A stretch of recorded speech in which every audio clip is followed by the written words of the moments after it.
Amará a Deus sobre todas, com todas as tuas forças, com todo o teu entendimento, todo o teu intelecto, sobre tudo, e ao próximo como a ti mesmo.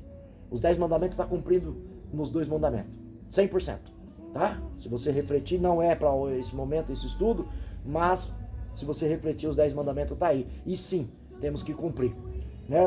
Mas não vamos cumprir os mandamentos de Jesus, né? Servir a Jesus, os preceitos, a adoração, a forma que Deus quer ser adorado, é obrigação, dever do cristão. Se separar, né, da imundícia. Sem paz, sem santificação, ninguém verá a Deus. Hebreus 12, 14. Sem a paz, sem a santificação, nem eu vou ver Deus e nem você vai ver Deus. Então a santificação é o quê? Se apartar da aparência do mal e caminhar uma vida de santidade, né? Eu me arrependendo, pedindo perdão, sendo santificado, sendo limpo pela palavra. O versículo segue a ordem de abandonar a malícia, é o contexto, né, desse capítulo 2, de abandonar a malícia, a hipocrisia e a inveja. O que é malícia? É você, né, fazer as coisas com segundas intenções, você fazer as coisas com máscara por trás, sem ser verdadeiro. Isso é malícia. Então você abandona, você não vive mais na malícia. Não seja hipócrita, ou seja, não prega para os outros igual os fariseus, né, os escribas, que davam duras penas para o povo que iam até eles, nos templos, mas eles não viviam o que pregavam. Eles não viviam a Torá. E isso Jesus condenou. Não seja hipócritas, né? A palavra diz, não adulterais, e você adultera. Não mintas, né? Você fala para o seu filho, fala que o pai não tá, quando alguém liga. Você está mentindo, né? Não provoqueis a ira aos vossos filhos. Vossos filhos, sede obedientes aos vossos pais. E vós pais, não provoquei a ira aos vossos filhos. Colossenses e Efésios. Então, não é falar para os outros não fazer, é não fazer. E às vezes você nem precisa falar, só nas suas atitudes as pessoas já vão deixar de fazer. Você vai ser espelho, vai ser vitrine para que as pessoas cheguem a Deus. E esse é o propósito. Esse é a missão minha e o dever meu e também o seu. Deve ser. Então o contexto de 1 Pedro capítulo 2, escrita pelo apóstolo Pedro, o apóstolo de Jesus, é abandonar a malícia, a hipocrisia, a inveja, né? A gente não está numa competição, né? Pastor não compete com missionário ou evangelista. Temos uma missão do nosso Deus, do nosso Senhor, e devemos cumprir, que é falar do amor dele e servi-lo com sinceridade, sem hipocrisia, sem inveja, sem malícia, né? Sendo sinceros e amando, porque o amor é a base de todo o evangelho. Amor é a base de estarmos com Deus. Amor é a base da eternidade, né? Porque Deus amou o mundo de tal maneira, João 3,16, e deu teu Filho unigênito para que todos aqueles que nele crê não pereça. Então não existe privilégio do A ou do B. Deus amou o mundo, amou a mim, amou a você, a todos, os que estão já na graça, os que estão já salvos, os que já morreram e você. Seja onde você esteja. Seja você esteja aí num bordel, esteja aí aprisionado, seja você fumando, seja você se drogando, Deus te amou. É claro, se você não se arrepender, você vai para o inferno, mesmo Deus te amando. Por quê? A condição de ser salvo é através da graça, ou seja, através de reconhecer Jesus como o único e suficiente Salvador. É a condição de ser salvo, através da graça, através de reconhecer, através da fé.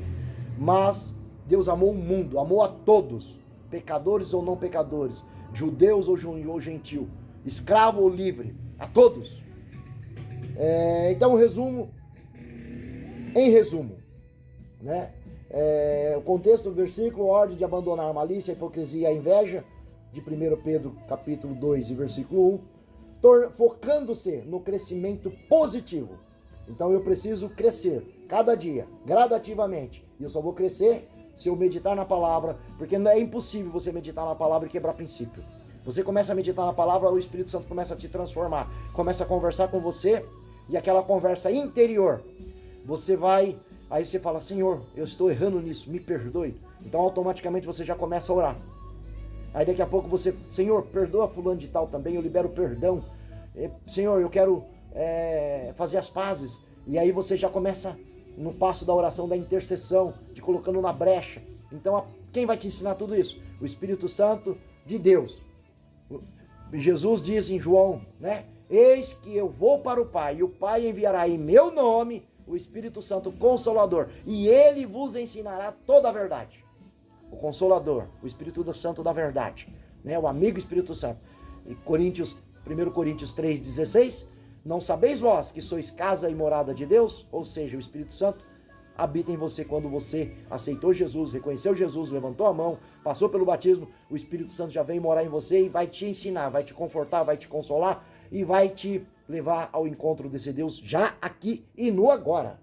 Essa é a promessa da palavra, tá? Palavra de um Deus que não mente. E para finalizar, em resumo, é um chamado ao estudo e aplicação da Bíblia. Não é só estudar a Bíblia, não é só deixar o Espírito Santo nos revelar. Ele revelou, né? Ele revelou, poxa, eu passei por isso. Meu servo, você está praticando idolatria. E aí eu falei, Senhor, não. Foi quando Deus me deu a primeira canção. E aí ele me mostrou que eu estava praticando. Nesse dia eu chorei bastante, nesse dia foi difícil para mim, porque eu não estava cometendo um pecado contra o meu irmão da direita ou da esquerda, eu estava cometendo um pecado contra Deus. Aí eu disse como Davi, pequei contra o céu e somente contra ti pequei. Me arrependi, desci ao pó, me consagrei, me santifiquei, busquei, porque eu desejo ardentemente as coisas do céu. Eu desejo ardentemente ser santo. Eu desejo ardentemente a ajuda do Senhor. É você, é eu que precisa desejar. É a interação com a palavra, a interação com o nosso Deus. Através da meditação, das renúncias, da submissão, da oração, das práticas que o Senhor vai nos ensinando, que o Senhor vai nos capacitando.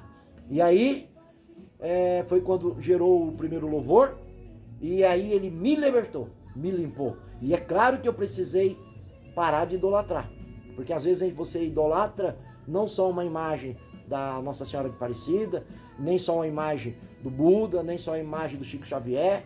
Às vezes você idolatra pessoas, às vezes você idolatra coisas, às vezes você idolatra conquista, às vezes você idolatra sonhos, às vezes você idolatra desejos.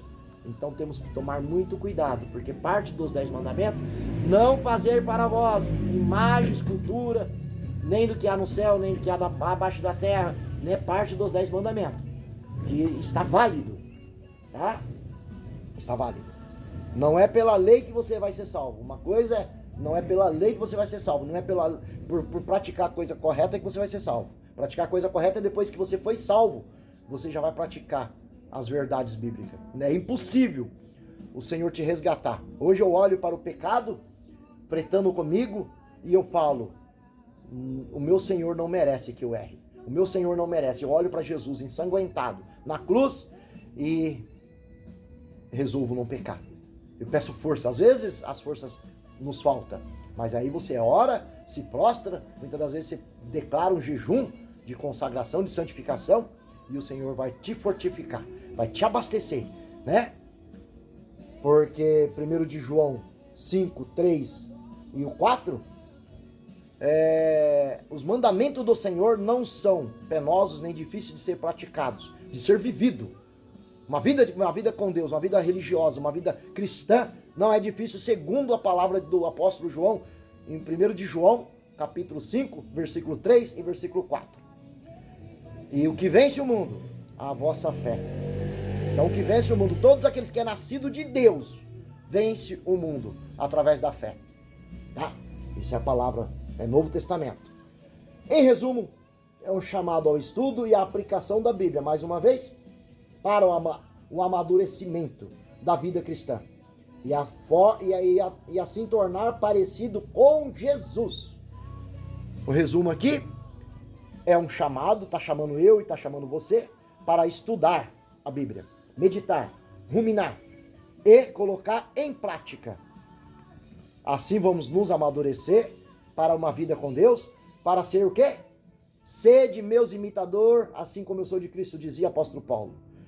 Se vós sois filhos de Deus, deve ser como ele, santo, porque o seu Deus é santo. E assim finalizamos aqui, e eu te abençoo no nome de Jesus.